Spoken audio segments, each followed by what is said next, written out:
I'm very conscious that in many ways I'm already preaching to the converted about listening and discerning in prayer, and in many ways there's a great deal of wisdom greater than I in the room about this. I told someone that I'll be, this is a topic about listening and reflecting and discerning, and they laughed and said, so you're going to tell them to keep quiet, or you tell them how to listen? So what I want to do though is just begin with a couple of my own personal experiences about listening, and what I find I've got to be careful of if I want to make sure that I've got to be aware of to make sure that I am a good listener. Individual, like when I talk one-on-one and also in a group. I do find listening probably, generally speaking, one of the most difficult things to do.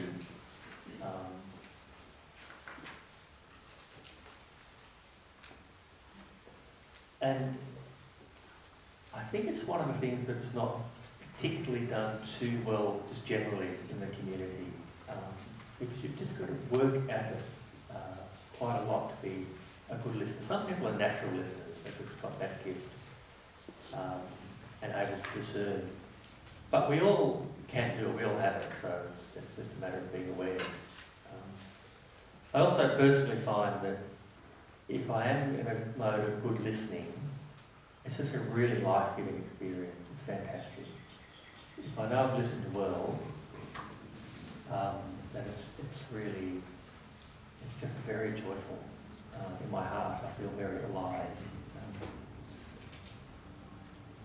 So just two things that I find significant for me when I'm listening. One is this. Sometimes I get to a period where might be having spent a bit of time with the community and then talking to other people, the parish or this or that, so on, and I get really frustrated.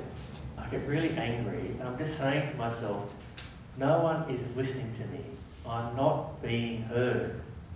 And it just annoys me. And sometimes in community it happens, and I just try to speak my bit and say what I think or say what I feel, and it's just not getting across. It's just not getting there. And I've learnt though, when I say to myself, I'm not being heard, what that actually means is that I have stopped listening. And I hate admitting that. I hate it. So when I'm in that state, and it happens a few times, that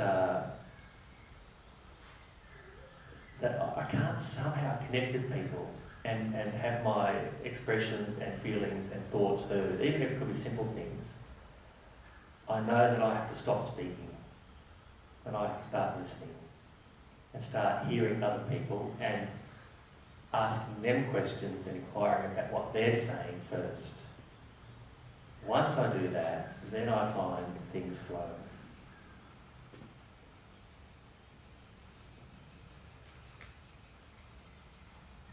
So that's more on an individual level.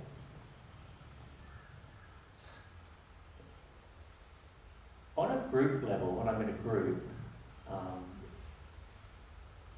I learnt quite a number of years ago that, even sometimes on a one-to-one actually, this also occurs on one-to-one, that if I have an idea that I want to say or share, I've got to check in with myself about one thing first. That is, how, sometimes when you say, you just got to get that out, you just got to you had this great thought, I just want to really, and it's almost like I just got to hear it, and the thing's got to stop. The more urgent I feel about the need to say something, I've learned from me that that's a sign not to say it. Because then it's coming from a different place. And it's going to cut across, or it's going to, and even in that moment I've stopped hearing what people are saying, because everyone's got to hear what I'm about to say, or what everyone's being said. And I find that works really well. It's hard to do, and Dom said I'm on the provincial council, and I do sometimes there I find it hard to do, but I've learnt, and that's even just a group of 6 or 7, I've learned that even in a small group, big group, whatever, don't say it. It doesn't mean it's not meant to be said or it's not meant to be heard, but not from me at this point. If I just sit with it, one of three things will happen. Either the conversation and the whole topic and where the Spirit takes the group will be in a very different direction, so what I was going to say was not relevant. Or it will be said by someone else, and then I have to let go that I had a good idea too, but you know. Which is a hard thing to do, but you know, that's pretty important. Or the third thing is I'll be able to say it at a different time, and it'll be a point where it's meant to be said, and people will listen and hear it. If I try to push it through, it won't be heard. So, and in all of this too, this is about hearing the Spirit within us. So, for the first one, if I'm not being listened to, I've got to start listening. That's the Spirit speaking to me. Spirit speaking to me in my frustration. What's going on here? Well, just look within yourself first of all. Okay, I need to listen. In the group one, about I really need to be aware of what's happening within myself, in my body, my heart, mind and spirit, with that urge to say something. I've got to be aware of that. And that's the Spirit saying to me, you know, be careful. I've got to listen to that, because that, whenever I get a sense, even in decision making about whether I should buy something or not, if there's a sense of urgency or haste or rush or must, then I know that for me it means don't go forward. Just relax and calm, step back before you make a decision. So the Spirit of God wouldn't be one of rush and urgency. The Spirit of God for me is something that's more peaceful and calm, that would allow me to say what I want to say at the right time without forcing it through. So there are two things that I know that are important for me in listening that I've heard. You know, Michael, I think in this sort of thing, sometimes I say to myself, it's more important that I hear than I be heard. Because if I hear, and if everyone hears, then we'll all be heard in a way. Because the Spirit has got to sort of come through. And it won't come through me only, it's going to come through all of us. Now, the Parishes Committee is going to be listening over these 2 days and trying to hear very carefully what it is that you need, what it is that you want. So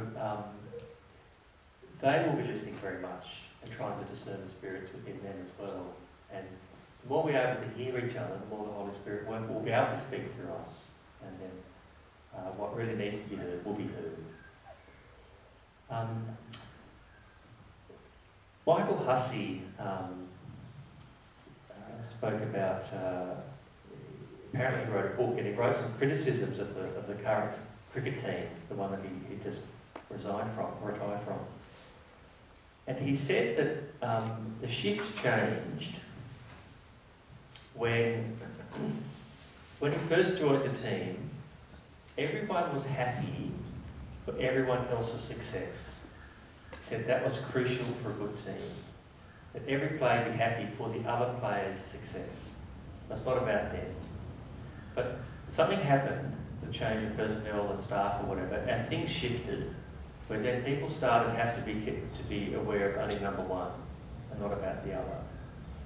And I found that quite a good example for this sort of thing, really, or for me when I'm in a group, that I need to be happy for what other people are saying, or I need to be more aware of what other people are saying than what I'm saying. And when I do that, then of course I will be heard. Now we all know how important listening is, and we all know that men listen and solve problems and come back straight with a solution, and without being too sort of stereotyping here, but women tend to listen and just hear. And I think listening is so important, because people, when they do have an issue or a problem to be addressed, they don't necessarily want it solved. That doesn't give them peace. It's being heard more than anything else. But being heard and being like Lifeline, they can't solve problems, but if people feel heard, then they can save lives that way. So it's about being heard.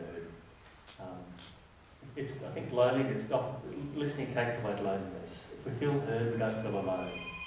Now the pain might still be there, the struggle might still be there, the issue might still be there, but if we're heard, then we're just not alone in it. So for this part, what I'd like to do is ask you, so I've spoken about my two things that are important for me for listening. I want to ask you a question that you can just sort of think about and then chat about with your group, and that is, what do I need to be aware of? So what will get in the way of me, personally, of listening to other people? Or what have I learned that for me gets in the way of listening? So, not so much how can I be a good listener, but what stops it for me? What do I need to be aware of that could get in the way of me listening in this process, to one-on-one or in a group, or and it's stuff that you've probably already discovered yourself anyway, in your families and so on. I sort of gave 2 examples for myself about making sure I listen first and not speaking if I have a great urgency to. But for yourself, just take a couple of moments to think about that, what gets in the way of you listening, and then we can share that just amongst yourselves at your table. Does that question make sense? Okay.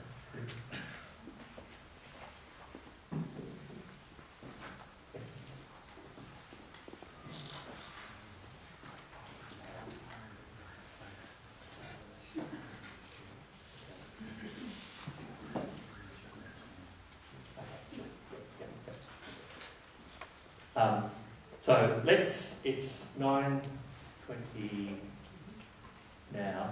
Well, I don't know if this will go for 5 or 10 minutes. I'll just take the energy of the room, but let's, you've got up to 10 minutes if you wish. So, and also what's important too is to give each one a turn. And I guess in this exercise too, sometimes as you talk, things come up. So allow the person to sort of really finish what they're saying completely before someone else shares. So, so give everyone a turn, so everyone does have a chance to say something. And you've got till 9:30, but there's a deathly silence by 9:28. We'll start then. Done.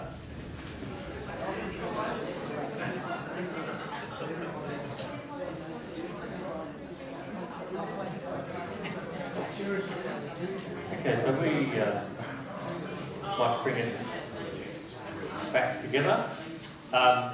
What I was wondering whether anyone would be, because of the great wisdom here in the room, I wondered whether we could, I love hearing other people's experiences and little insights.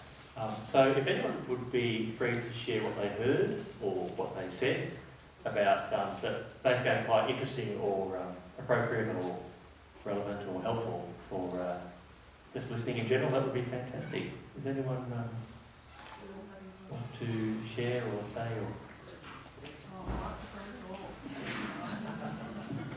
They didn't tell me there'd be a microphone involved. I'm happy to share the whole list, Peter. Because as you, I think it was Oscar Romero once said, if we don't listen to the people, we're not listening to the Spirit. Started out with anger. When we get angry, we stop listening. Wanting to control a situation. A good idea or experience that I want to share. Anxiety. Being opinionated about a particular topic. Or having a strong opinion about it. Distraction or preoccupation with something else, fear, repetition by the person who's speaking, feeling bombarded and overwhelmed and not having any time to reflect, stops us from listening. Thank you.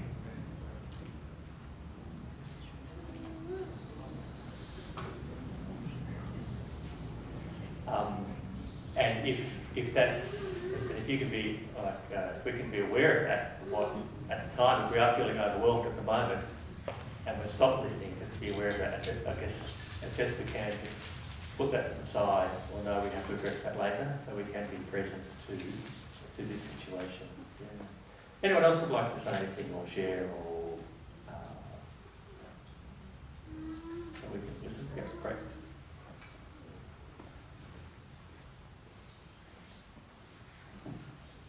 Actually, I think what I heard in both our table and the first response is that being human probably stops us listening because we're all egocentrical.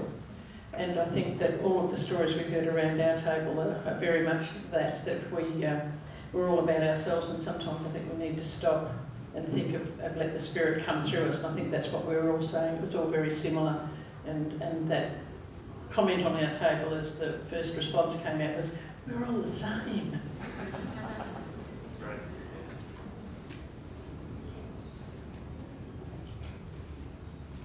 And just that expression, to let the Spirit come through us, to let go of our stuff, to let the Spirit come through us, is very important.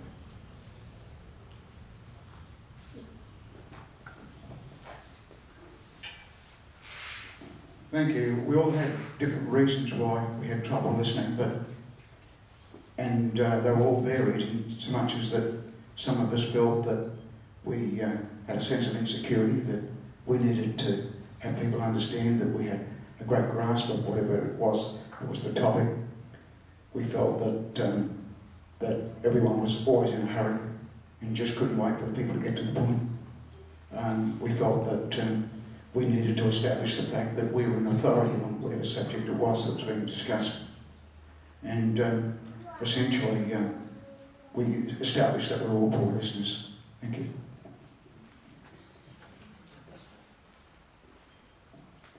Well, with that awareness, I'd say you're probably good listeners.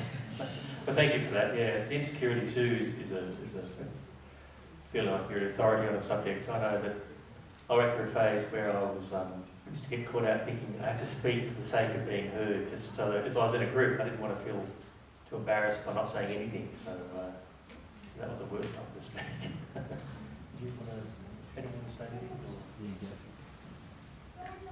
I thought the real pearl of wisdom that came out of our discussion was just a reflection on silence.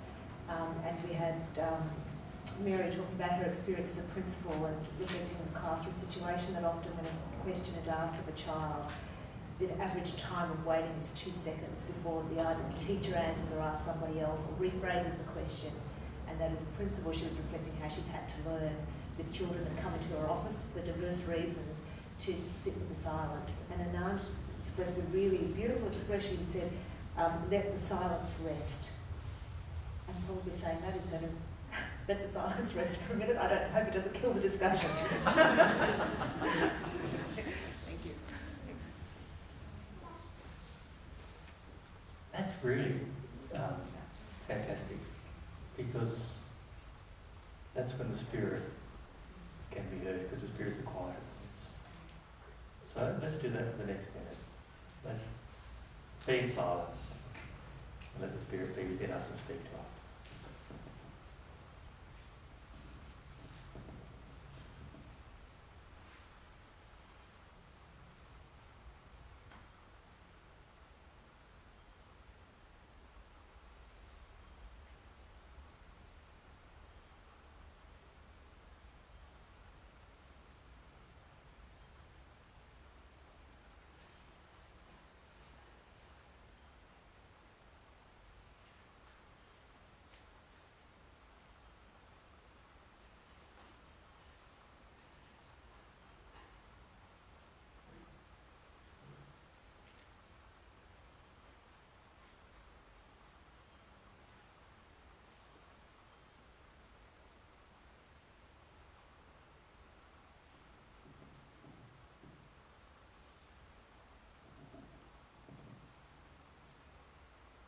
Okay, so stop listening to the Spirit and come back to me, listen to me.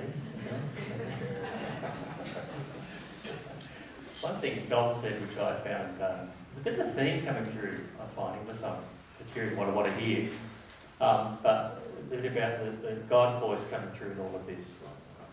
Dom said that what gets in the way of him listening is he's got an idea that he wants to say when someone's talking. And for him, if he focuses on his idea, it means that he's more important than the other person. Or what he wants to say is more important than what the other person is saying. But Dominic is saying that he has to completely let go of what he wants to say and listen with more intent, even if it means forgetting what was on his mind. Completely forgetting about it. Because he said, if God wants it to be said, it will come back. And I think that's the important thing about all of this, is that it's God's voice coming through. And God's voice will come through our ideas and our thoughts and our reactions and our insights. That's how God's Spirit, the Spirit of God, will be here present over these 2 days. But it'll be through not through our own ego, it'll be through our own, peacefulness and directed by the Spirit when that is to be revealed. I want to shift now, just for a few minutes, into talking about... Sorry, did anyone else want to say anything? Is there any other wisdom or issue? I want to talk a bit about now, what we'll also be doing those 2 days is having quiet time of your own in prayer.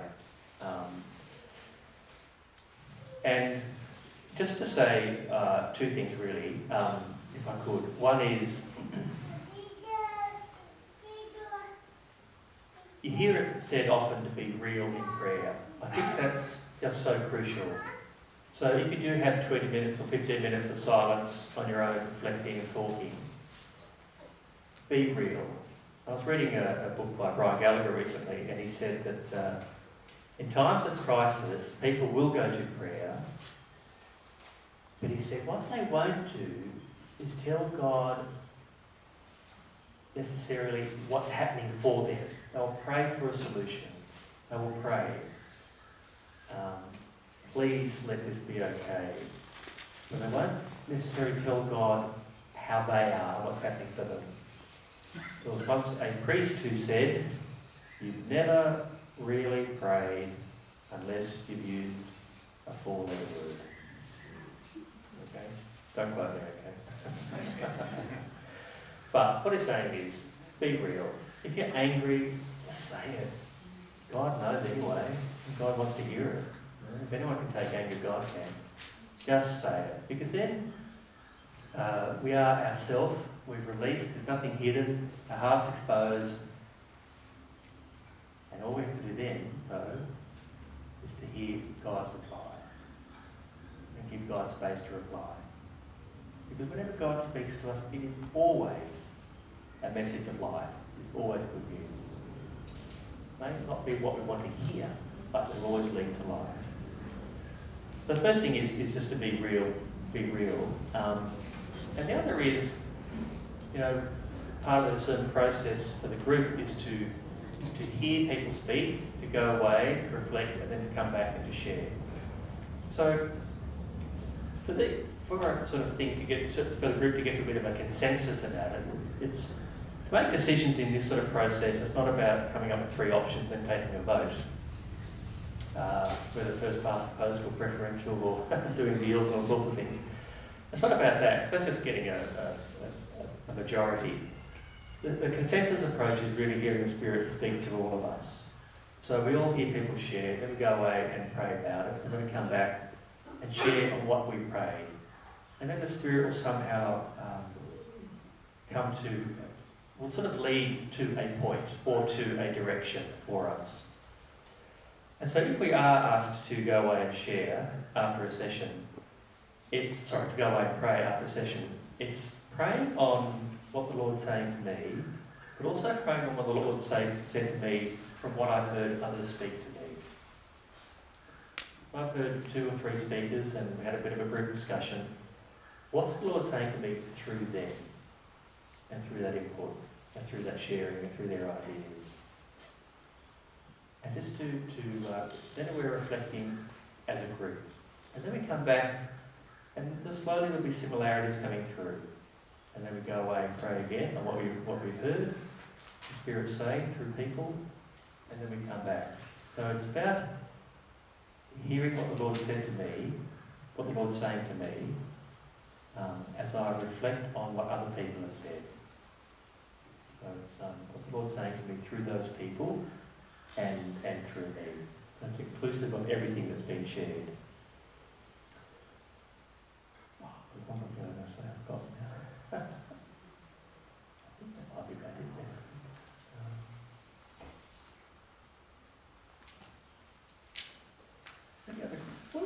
Any other questions? Again, I'd just love to hear people listen about their own personal prayer. What helps for them in praying to God, or praying with God, or listening to God? I mean, I don't know if people have any insights they want to share, or it's a hard question on 10:15 on a Saturday morning, isn't it, I suppose? What about if you're able to just to chat amongst yourselves on that one? In your own personal prayer with God, what works? What place works for you? Sitting quietly, walking out in nature? What style of prayer works for you? Just so to get a sense of, if you have to make a decision of some kind, or what style of prayer would work for you in your prayer with God at that moment?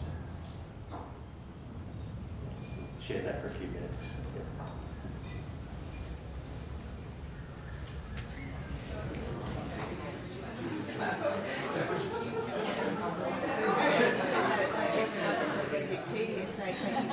We will, sorry to do this to you, we'll need to bring it back now.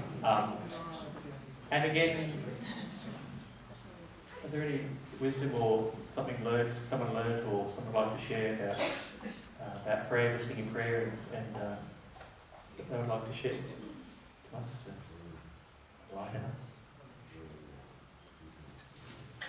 Any wisdom? Thanks.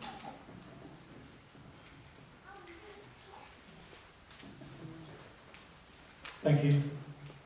On our table we have quite a selection. We have Marnie when she walks the dog. She helps her to pray when she's with her best friend. Her best friend's a partner, of course, but her best friend when she's walking the dog. Now her likes to pray in the morning when she has her showers. Of course, the rosary came up as a great form of reflective prayer and communion. And then we saw an iPhone app for praying, where people, do you want to share, Jose, your app? So I thought it was really interesting.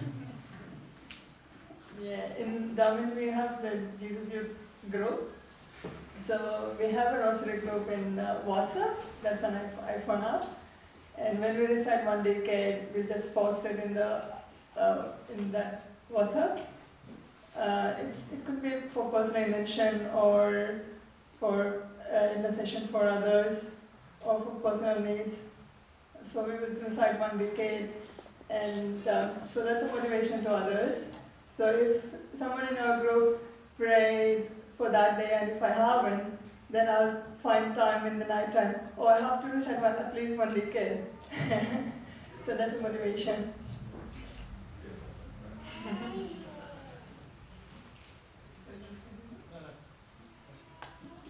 I always love hearing examples where the iPhone can be encouraged. Are there any other things that people learned they quite liked what they heard and like to share it?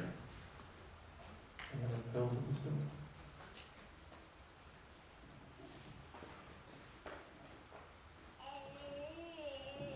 We had a good mix of people who meditate and go interiorly for prayer, and also charismatic movements, so verbal praise and worship, so just the mix of the two.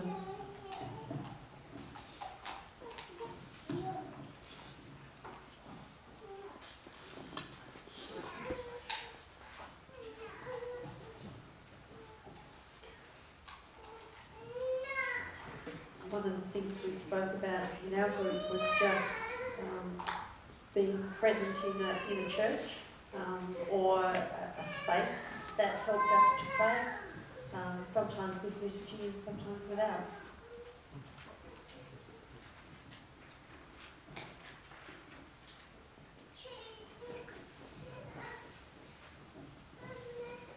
We were hearing that there's formal prayer like the Hail Mary, which which is a beautiful way of coming to a centre. And then the same prayer can be prayed just as rote, and it doesn't bring you to centre. So there's that too. There's also a prayer of imaginative contemplation, which is which can do extraordinary things in contemplating the scriptures. And for me, I can say that that's true, and also at other times it's just having a conversation with God while driving the car, and just saying it how it is, you know, what's going on. And I think there's probably more that was said here, but I can't recall at the moment. That's fine.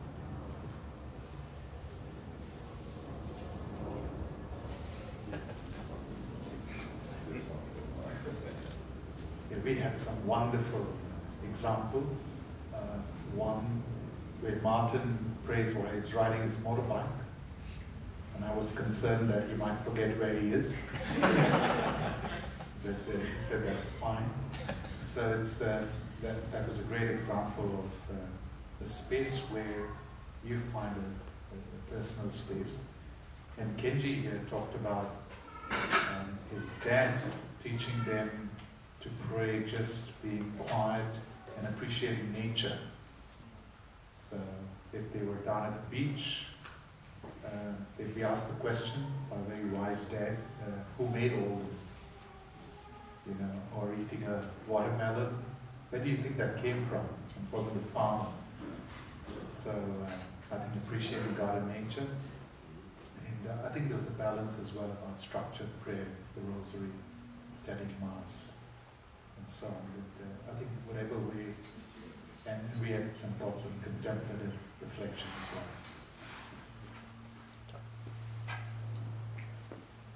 Thank you.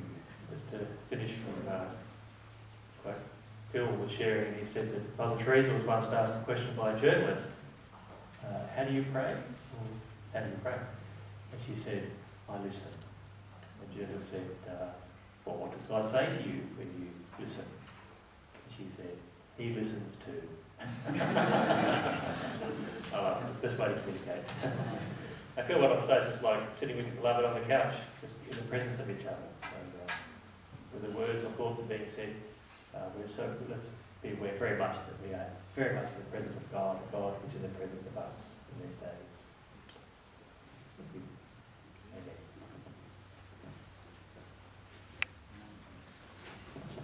Thanks very much, Peter. That's good. Thank you.